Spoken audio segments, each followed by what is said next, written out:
Hello বন্ধুরা, আমি গরমে নিয়ে চলে এসেছি আজকে বেলের শরবত পেট ঠান্ডা রাখার জন্য।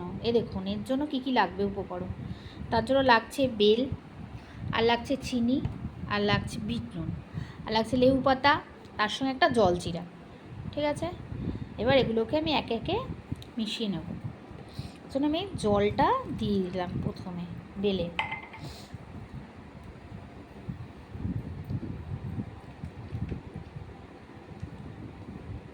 এর মধ্যে জল দিয়ে দিচ্ছি।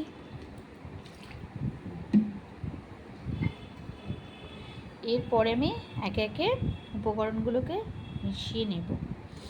ঠিক আছে, আর তার আগে একটুখানি বেলের যে দানাগুলো থাকে ওগুলোকে একটু চটকে বের করে নেব। এই যে এইভাবে আপনারা চটকিয়ে বেলের দানাগুলোকে বের করে নেবেন, তা নাহলে মুখে লাগবে, খেতে গেলে গলায় আটকিয়ে যেতেও পারে। ঠিক আছে, এরকম চিপে চিপে নিয়ে দানাগুলোকে এই যে এইভাবে বের করে ফেলে দেবেন। ঠিক আছে, এইভাবে পুরোটা করে নেবেন। পুরোটা হয়ে গেলে এর মধ্যে একে একে আমি উপকরণগুলো মিশিয়ে দিচ্ছি।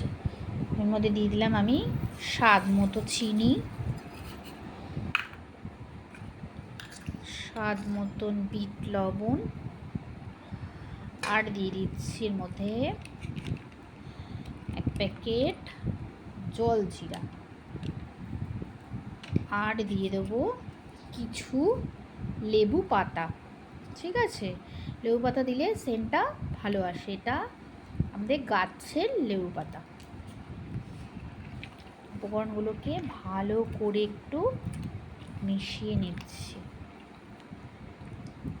মিশিয়ে নিয়ে এটাকে একটুখানি ঘুটনির সাহায্যে ভালো করে ঘুটে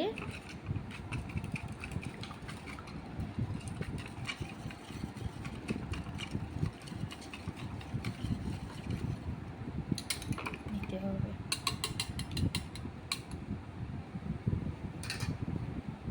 এইভাবে তৈরি হয়ে গেল বেলের শরবত পেট ঠান্ডা করার জন্য।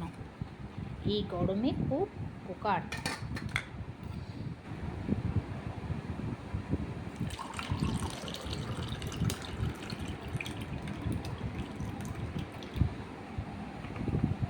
দেখুন এই বেলের শরবতটা তৈরি হয়ে গেছে। এটা খেলে এই গরমে শরীর ঠান্ডা থাকে।